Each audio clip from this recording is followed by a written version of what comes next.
जान्हवी सावंत, आरोग्यम धनसंपदा मध्ये आपलं स्वागत आहे। आज आपण थायरॉइड आणि आयुर्वेद या विषयावरती माहिती जाणून घेणार आहोत आणि आपल्याला मार्गदर्शन करणार आहेत डॉक्टर हर्षवर्धन वागच सर। कार्यक्रमात आपलं स्वागत। नमस्कार। तर विषयाला सुरुवात करण्याआधी डॉक्टरांची ओळख करून घेऊयात। डॉक्टर हर्षवर्धन वागच हे आयुर्वेद क्षेत्रात गेली अनेक वर्ष कार्यरत आहेत। ग्रामीण भागातील वाडी वस्तीवर राहणाऱ्यांपासून ते मुंबई पुण्यामधील रुग्णांची सेवा करण्याचं काम करतायत। थायरोवेद आयुर्वेद क्लिनिक श्री विश्वसिद्ध आयुर्वेदिक क्लिनिकचे ते संस्थापक आहेत। शिवाय भारतीय विद्यापीठ कॉलेज ऑफ आयुर्वेद मध्ये ते असिस्टंट प्रोफेसर म्हणून देखील कार्यरत आहेत। चला तर मग विषयाला सुरुवात करूया। सर, आजकाल आपण बघतोय थायरॉइडचं प्रमाण रुग्णांमध्ये फार वाढलेलं दिसतं, पण त्याचे प्रकारही वेगवेगळे आहेत। म्हणजे सगळ्यांनाच काही सारखा थायरॉइड होत नाही, तर कोणकोणते प्रकार आहेत? बेसिकली मी आपल्या रुग्णांना आणि प्रेक्षकांना सांगू इच्छितो की आपण ज्यावेळेस समाजामध्ये बघत असतो त्यावेळेस थायरॉइड जो आहे हा अगदी घराघरामध्ये पोचलेला जो आजार आहे तो आपल्याला बघायला मिळतो। बेसिकली त्याच्यामध्ये दोन मुख्य प्रकार जे असतात, हायपोथायरॉइडिझम आणि हायपरथायरॉइडिझम असे जे दोन प्रकार असतात हे प्रामुख्याने रुग्णांमध्ये आपल्याला पाहायला मिळतात। अगदी सोप्या भाषेत सांगायचं म्हटलं तर ज्या प्रकारामध्ये रुग्णाचं वजन अनियंत्रित पद्धतीने वाढायला चालू होतं तो प्रकार म्हणजे हायपोथायरॉइडिझम, आणि ज्याच्यामध्ये वजन हे अगदी अनियंत्रित पद्धतीने कमी व्हायला चालू होतं तो म्हणजे हायपरथायरॉइडिझम। असे दोन प्रकार जे असतात थायरॉइडचे हे प्रामुख्याने बघायला मिळतात। याच्याशिवाय काही ऑटोइम्युन थायरॉइडचे जे प्रकार असतात ते पण आपल्याला बघायला मिळतात, ज्याच्यामध्ये हशिमोटो डिसीज आहे, ग्रेव्हज ऑप्थॅल्मॅटिस सारखा पण एक प्रकार जो असतो तो सुद्धा थायरॉइडच्या काही रुग्णांमध्ये जो असतो तो आपल्याला बघायला मिळतो। यू थायरॉइड नावाचा जो प्रकार असतो, असे जे एकंदरीत जे प्रकार असतात थायरॉइडचे ते आपल्याला रुग्णांमध्ये जे बघायला मिळतात। मुख्यत्वे हायपोथायरॉइडिझम आणि हायपरथायरॉइडिझम असे दोनच प्रकार जे असतात हे प्रामुख्याने आपल्याला पेशंटमध्ये बघायला मिळतात। सर, जसं तुम्ही म्हणालात हायपोथायरॉइडिझम आणि हायपरथायरॉइडिझम, म्हणजे एकतर वेगाने वजन वाढतं किंवा वेगाने वजन कमी होतं।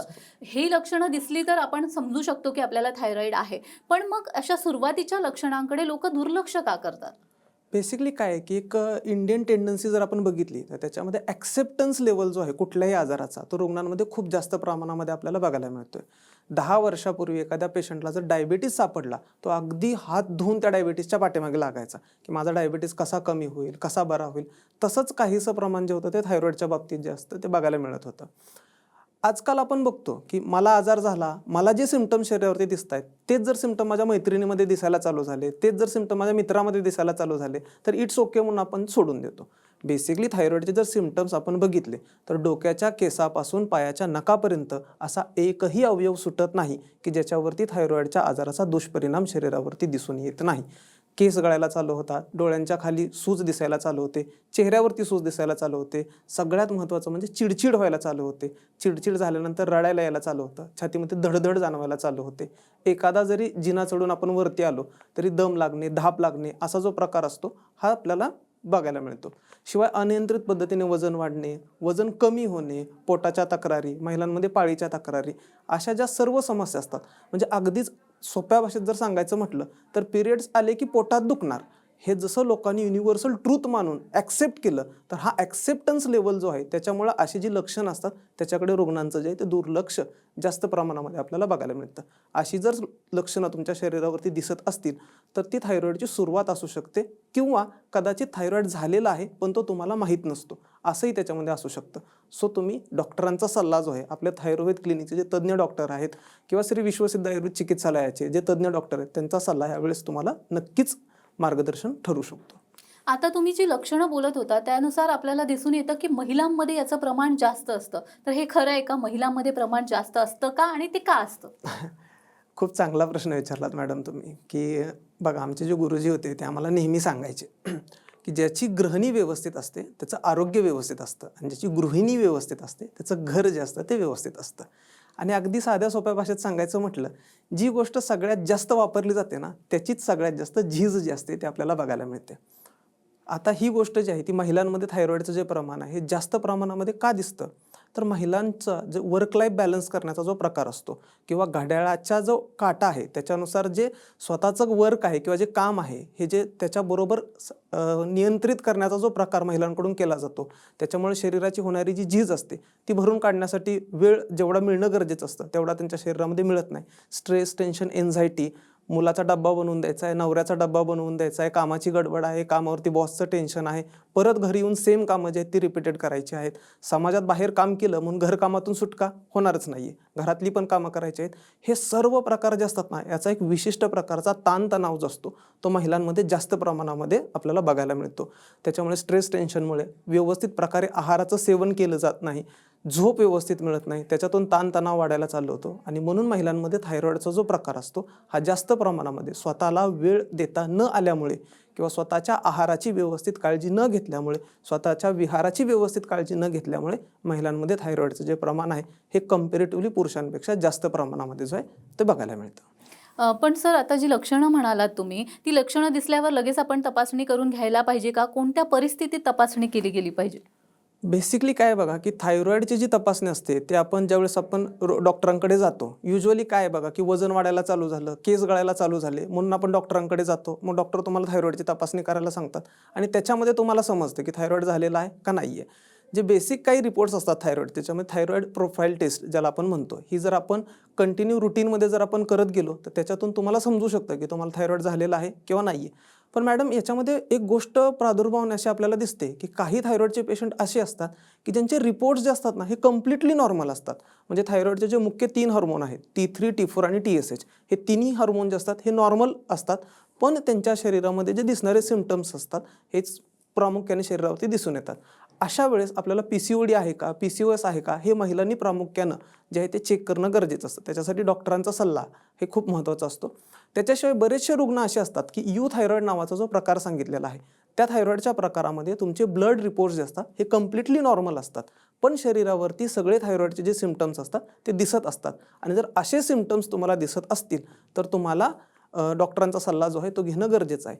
प्रत्येक वेळेस तुम्हाला ज्यावेळेस आपण रिपोर्टनुसारच थायरॉईड झाला, कारण शरीर जे आहे ते तुमचं आहे, शरीरावरती जे दिसणारे सिम्पटम्स आहेत ते प्रत्येक वेळेस आजाराच्या स्वरूपाने तुम्हाला रिपोर्ट्सवरती दिसतीलच, अशातला काही भाग नाही आहे.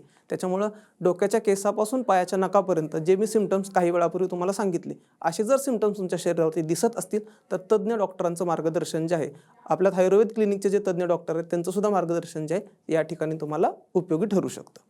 पण डॉक्टर, जसं तुम्ही म्हणालात की ही लक्षणं किंवा महिलांमध्ये थायरॉईडचं प्रमाण, पण हे एक वय असतं का सर्टन, की या वयातच होतं किंवा इतकी 35शी ओलांडलीनंतर, 30शी ओलांडलीनंतर, असं काही वय असतं का याचं? स्पेसिफिकली महिलांच्या आयुष्याचे काही टप्पे जे आहेत ना ते ठरलेले आहेत. ह्या प्रत्येक आयुष्याच्या टप्प्यावरती ह्याचा जो परिणाम असतो हा जास्त प्रमाणामध्ये दिसतो. पण असं एज लिमिट जे आहे ह्या आजाराला नाही आहे. मी सगळ्यात शेवटचा जो आहे तो अगदी नवजात बालक म्हणजे 3 दिवसाच्या बालकापासून ते अगदी वृद्ध माणसांपर्यंत सुद्धा थायरॉईड जो आहे तो मी पाहिलेला आहे. पण स्पेसिफिकली महिलांमध्ये जर आपण पाहत असू तर पाळी येण्याच्या वयामध्ये थायरॉईड होण्याचे चान्सेस जे असतात हे जास्त प्रमाणामध्ये असतात. शिवाय गर्भधारणा झाल्याच्या नंतर किंवा गर्भधारणा होण्याचा जो एक टाईम पिरियड सांगितलेला आहे त्याच्यामध्ये सुद्धा थायरॉईडचं जो प्रमाण असतं होण्याचं ते जास्त प्रमाणात असतात. आणि मोस्ट कॉमनली जे आपल्याला बघायला मिळतं तर ते म्हणजे पाळी जाण्याच्या वयामध्ये. पाळी जाण्याच्या वयामध्ये खूप साऱ्या, म्हणजे जर आपण ॲव्हरेज काढायचं म्हटलं तर अप्रॉक्स 50% फिमेल्समध्ये पाळी जाण्याच्या वयामध्ये जो असतो हा थायरॉईडचा आजार जो असतो हे उद्भवण्याचे चान्सेस जास्त प्रमाणामध्ये असतात. मग एकदा थायरॉईड झाला हे आपल्याला समजलं, औषधं सुरू झाली, ही औषधं आयुष्यभर घ्यावी लागतात का? आपण जर थायरोवेद आयुर्वेदिक क्लिनिकची जर चिकित्सा घेत असाल तर निश्चितच नाही, तुम्हाला आयुष्यभर औषधं जी आहेत ती घ्यावी लागणार नाही आहेत. पण याच्यामध्ये कसं असतं की आपल्याकडे येणारे 100% रुग्ण बरे होतात अशातला पण काही भाग नाही आहे. तुम्हाला थायरॉईडचा आजार किती दिवसापासून झालेला आहे, त्याची क्रोनिसिटी किती आहे, तुमच्या शरीरावरती कितपत सिम्पटम्स त्याचे दिसत आहेत आणि तुमच्या शरीरावरती त्याचा दुष्परिणाम हा किती प्रमाणामध्ये उत्पन्न झालेला आहे, याच्यानुसार तुम्हाला औषध घेण्यासाठी लागणारा जो कालावधी असतो हे आम्ही नाडी परीक्षा, प्रकृती परीक्षा, तुमच्या शरीरावरती दिसणारे थायरॉईडचे सिम्पटम्स, शिवाय तुम्ही थायरॉईडची घेत असणाऱ्या गोळीच्या टॅबलेटचा जो डोस असतो याच्यानुसार ते डिपेंड करतं की तुम्हाला औषधं जे आहेत ती किती दिवसांपर्यंत घ्यावी लागणार आहे. अगदीच. मग थायरोवेदमध्ये कोणत्या प्रकारचे उपचार थायरॉईडवर केले जातात? थायरॉईड चिकित्सालयामध्ये ज्यावेळेस आपण पेशंटची थायरॉईडची ट्रीटमेंट करत असतो त्यावेळेस आम्हाला डोक्याच्या केसापासून पायाच्या नखापर्यंत प्रत्येक अवयवाचं जे असतं ते ॲनालायसिस आपल्याला करावं लागतं. क्रोनिसिटी किती आहे आजाराची ते आपल्याला पाहावं लागतं. शिवाय प्रकृती परीक्षण जे आहे ते पण आपल्याला करावं लागतं. नाडी परीक्षा करून आपण रुग्णाची प्रकृती ठरवतो आणि संपूर्णपणे शास्त्रोक्त पद्धतीने, जसं आयुर्वेदाच्या ग्रंथांमध्ये सांगितलेलं आहे तिथे अत्याधुनिक जे तंत्रज्ञान आहे त्याची मदत घेऊन आयुर्वेदाच्या शास्त्राचे जे सिद्धांत आहेत त्याला अजिबात तडा न जाऊ देता अगदी शास्त्रशुद्ध पद्धतीने आपण जी ट्रीटमेंट असते ती त्याच्यामध्ये आपण करत असतो. मग एक साईडला जे आहे ते डायटरी मॉडिफिकेशन्स आहेत, कारण ज्यावेळेस आपण थायरॉईड पाहतो, ज्यावेळेस शरीरामध्ये थायरॉईडचा आजार उत्पन्न होतो, तो उत्पन्न कशामुळे झाला तर बदलती जीवनशैली, बदलता आहार. त्याच्यामुळे आहाराविषयक मार्गदर्शन जे आहे ते रुग्णांना देणं सगळ्यात महत्त्वाचं आहे. सो फर्स्ट स्टेप जी असते आपली ते आहाराविषयी मार्गदर्शन जे असतं ते आपण रुग्णांना देतो. देन सेकंड पार्ट जो येतो त्याच्यामध्ये तो म्हणजे मेडिसिनल मॅनेजमेंट. जी काही औषधं आपण रुग्णांना देत असतो, रुग्णाची प्रकृती परीक्षा, त्याचं सगळं जे काही ॲनालायसिस मी आता सांगितलं त्या पद्धतीने करून त्याला लागणारी, प्रत्येक रुग्ण जो आहे तो वेगळा वेगळा आहे. प्रत्येक रुग्णाच्या शरीरावरती उत्पन्न होणारे जे सिम्पटम्स आहेत तेही वेगळे वेगळे आहेत. सो प्रत्येक रुग्णामध्ये वापरली जाणारी औषधं असतात ती त्याच्या प्रकृतीनुसार, त्याच्या आरोग्यानुसार जे असतात ती त्या रुग्णाला जे ती दिली जातात. आणि थर्ड पार्ट जो येतो तो पंचकर्माचा. आयुर्वेदामध्ये पंचकर्माला अनन्यसाधारण महत्त्व जे आहे ते दिलं गेलेलं आहे. आणि म्हणून प्रत्येक रुग्णाच्या नुसार स्पेसिफिकली जर आपण बघितलं तर वमन नावाची जी पंचकर्मामध्ये चिकित्सा सांगितलेली आहे ही 70 ते 80% रुग्णांमध्ये लागू पडते.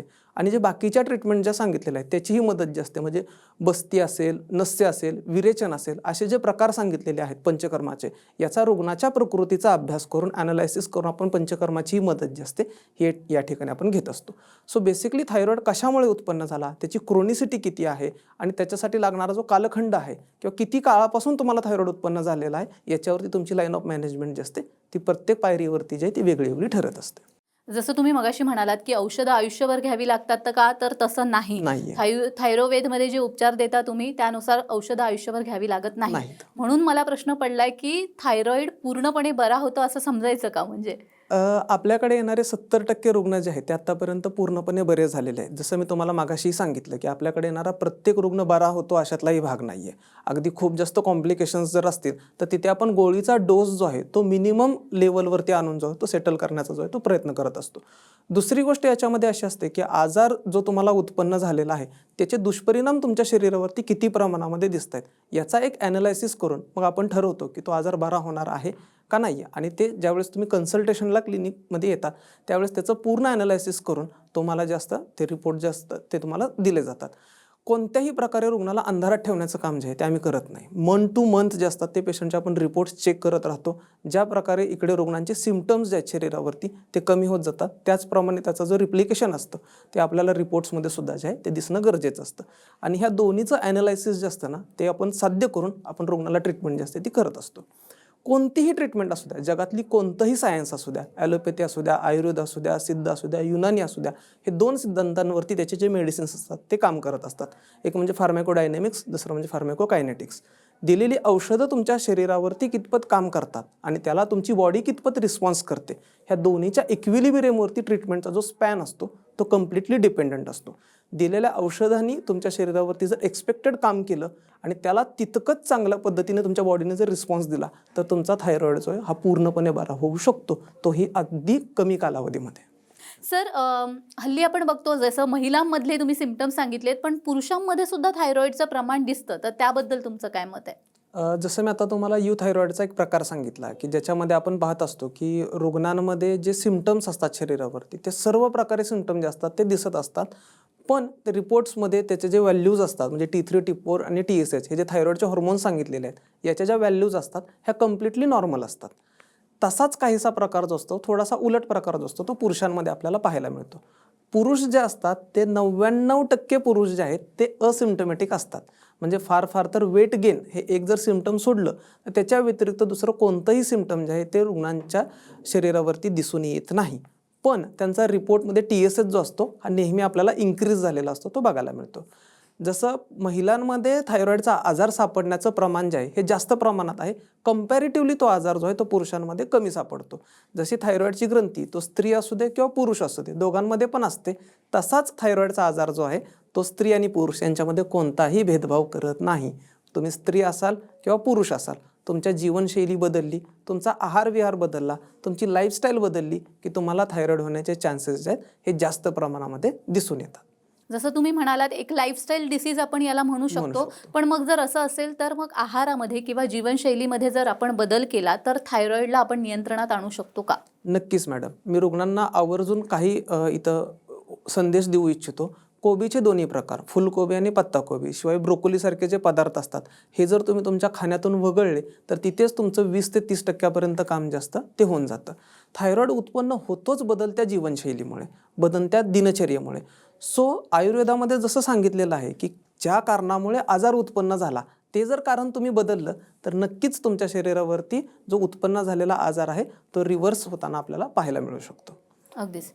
आणखी एक महत्त्वाचा प्रश्न तो म्हणजे थायरॉईडच्या रुग्णांमध्ये आपण जसं तुम्ही म्हणालात की वेट गेन होतं किंवा PCOSचे जे रुग्ण असतात वेट गेन होतं सडनली. बरोबर. मग अशा वेळेला ते लगेच वेट कमी करण्यासाठी जिम जॉईन करतात. बरोबर. हे बरोबर आहे का मुळात? ॲक्च्युली काय आहे की ज्यावेळेस PCOD किंवा थायरॉईड असे आजार झालेले असतील, जर ते डायग्नोस्ड असतील किंवा काही लोकांमध्ये असं असतं की फक्त शरीरावरती वजन वाढायला चालू झालं, हे जे सिम्पटम असतं हे आपल्याला दिसायला चालू होतं आणि लगेच एक भीती जी आहे ती रुग्णांच्या मनामध्ये उत्पन्न होते आणि त्या भीतीपोटी मग ते काय करतात की जवळचं कुठलंही जिम असेल किंवा आजकाल जे काही वेगवेगळे क्लासेस वगैरे आलेले आहेत असे ते जॉईन करतात. ॲक्च्युली ही गोष्ट चुकीची आहे असं माझं म्हणणं नाही आहे, पण बेसिकली एक गोष्ट लक्षात घ्या की तुमच्या शरीरावरती जे वजन वाढलेलं आहे ते ॲक्च्युअलमध्ये वजन वाढलेलं आहे का शरीरावरती आलेली ती सूज आहे, याचं आयडेंटिफिकेशन जे आहे ते करणं तुम्ही गरजेचं आहे. जर तुमचं फक्त वजनच वाढलेलं असेल तर त्या ठिकाणी तुम्ही जिम वगैरे किंवा बाकीचे एक्सरसाइजेस आहेत हे तुम्ही जर केले तर त्याच्यात काहीही दुष्परिणाम नाही आहे.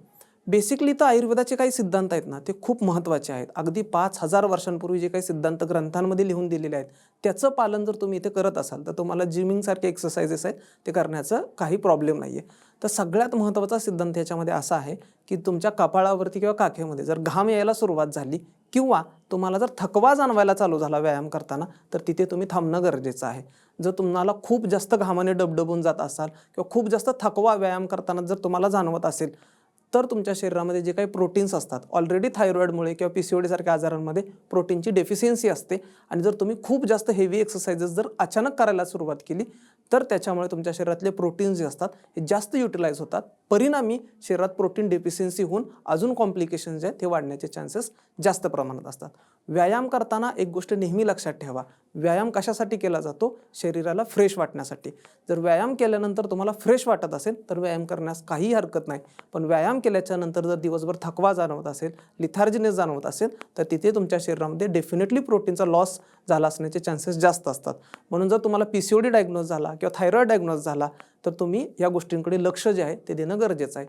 बहुतांश वेळा डायबेटीसच्या रुग्णांकडून पण ही चूक जी आहे ही जास्त प्रमाणामध्ये आपल्याला बघायला मिळते की आज डायबेटीस डिटेक्ट झाला की उद्यापासून कम्प्लिटली शुगर खाणं किंवा शुगरचा जो इंटेक आहे ते कम्प्लिटली बंद करून टाकतात.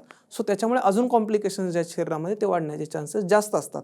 म्हणून डायबेटीज असू द्या किंवा थायरॉईड असू द्या किंवा PCOD असू द्या, हे जे लाईफस्टाईल डिसऑर्डर्स आहेत ना यांच्यामध्ये हे जिमचे एक्सरसाइजेस वगैरे हे सेकंडरी लेवलवरती येतात. जे लाईफस्टाईल डिसऑर्डर्स आहेत त्यांना लाईफस्टाईल डिसऑर्डर का म्हटलं जातं? कारण तुमची दिनचर्या जी आहे किंवा दैनंदिन व्यवहार जो आहे तुमचा तो बदलला गेल्यामुळे हे आजार उत्पन्न झालेले असतात. तिथं तुमची दिनचर्या किंवा दैनंदिन आहार विहार जो आहे तुमचा हाच नॉर्मलाइज करणं ही तुमची प्रायमरी स्टेप असणं गरजेचं आहे. अगदीच. आणखी एक महत्त्वाचा प्रश्न किंवा भीती म्हणू आपण की थायरॉईड हेरिडिटरी आहे का, अनुवांशिक आहे का, आणि जर आई वडिलांना कुणाला असेल तर तो मुलांमध्ये येऊ नये किंवा येऊ नये असं म्हणणार नाही, पण तो कमी प्रमाणात व्हावा किंवा नियंत्रणात आणता यावा त्यासाठी काय करायला हवं? बेसिकली बऱ्याचशा लोकांमध्ये असा गैरसमज आहे की आता तुम्ही जो प्रश्न विचारला त्याला अनुषंगून अजून एक मी ॲड करतो याच्यामध्ये पॉईंट, की बऱ्याचशा लोकांमध्ये असा गैरसमज आहे की थायरॉईड झाल्यानंतर गर्भधारणाच होणार नाही किंवा मला प्रेग्नन्सीच राहणार नाही, असं बऱ्याचशा लोकांमध्ये एक मिसकन्सेप्ट असतो. तर असं काही नाही आहे. जर थायरॉईड तुमचा असेल आजार पण जर तो नियंत्रणात असेल तर प्रेग्नन्सी राहण्यासाठी काहीही प्रॉब्लेम नसतो. आणि यदा कदाचित जर प्रेग्नन्सी राहिली तर जर तो थायरॉईडचा आजार आईला असेल तर काही अंशी तो जर होणारं जे अपत्य असतं त्याला होण्याचे चान्सेस हे जास्त प्रमाणामध्ये असतात. पण जर त्याचे चान्सेस मिनिमाइज करायचे असतील किंवा जर हेरिडेटरी जर आपल्याला पुढं तो जाऊ द्यायचा नसेल, अगदीच जात नाही असा क्लेम मी करत नाही, पण जे बीजशुद्धी किंवा गर्भधारणा करण्याच्या वेळेस जे काही गर्भशुद्धी सांगितलेली आहे, ज्याला आपण गर्भसंस्कार असंही म्हणतो, असे काही आयुर्वेदामधले जे उपचार असतात किंवा चांगली प्रेग्नन्सी राहण्यासाठी किंवा हेल्दी बेबी जे आहेत ते कन्सीव्ह होण्यासाठी म्हणून जे आपण प्रयत्न करतो त्याला आयुर्वेदामध्ये गर्भसंस्कार असं म्हटलं जातं. असे काही उपचार जर तुम्ही प्रेग्नन्सीच्या आधी डॉक्टरांचे कन्सल्टेशन करून प्रॉपर आयुर्वेदिक पद्धतीने जर तुम्ही करून घेतलं तर ते पुढं होण्याचे चान्सेस आहेत ते आपण मिनिमाइज करू शकतो. पण थायरॉईड हा हेरिडेटरी आजार आहे. तुमच्या आईवडिलाला जर तो असेल, बेसिकली याच्यामध्ये काय असतं बघा की हा आजार आईवडिलांकडून मुलांकडे येतो त्याच्यापेक्षा एक फॅमिली जी असते घरातली त्यांची जी खाद्य संस्कृती असते किंवा त्या घरामध्ये जे काय अन्न तयार केलं जातं ते आईचं वेगळं, वडिलांचं वेगळं आणि मुलांचं वेगळं अशातला कोणताही पाठ नसतो. जी भाजी आई बनवते तीच भाजी नवरा पण खात असतो, तीच भाजी मुलं पण खात असतात. सो त्या फॅमिलीमध्ये थायरॉईड जे आहेत ते होण्याचे चान्सेस जास्त प्रमाणामध्ये वाढतात. ज्या फॅमिलीमध्ये आई वडील रात्रभर काम करत असतात किंवा रात्रभर जागत असतात त्या घरामध्ये मुलांचं जे झोपण्याचं जे टायमिंग असतं ते बाय डिफॉल्ट आपल्याला जास्त प्रमाणामध्ये किंवा लेट नाईटपर्यंत त्यांचं जागरण जे आहे ते आपल्याला झालेलं बघायला मिळतं. सो बेसिकली ज्या वेळेस आपण याच्याकडे बघत असतो त्यावेळेस या खाद्य संस्कृतीकडे आपल्याला बघणं गरजेचं आहे आणि त्या अनुषंगाने आपल्याला बदल जे ते करणं गरजेचं आहे. निश्चितच. म्हणजे थायरॉईडचे एकूण प्रकार किती असतात किंवा त्याच्यावरती कशा पद्धतीने उपचार केले जातात याविषयी तुम्ही माहिती दिलीत. तुम्ही इथे आलात आणि खूप छान मार्गदर्शन केलं, त्यासाठी खूप खूप धन्यवाद. थँक्यू. तर आरोग्यम धनसंपदामध्ये आज आपण इथेच थांबतोय. पुन्हा भेटूया एका नवीन विषयासह. तुम्ही कुठेही जाऊ नका. पाहत रहा TV9 मराठी.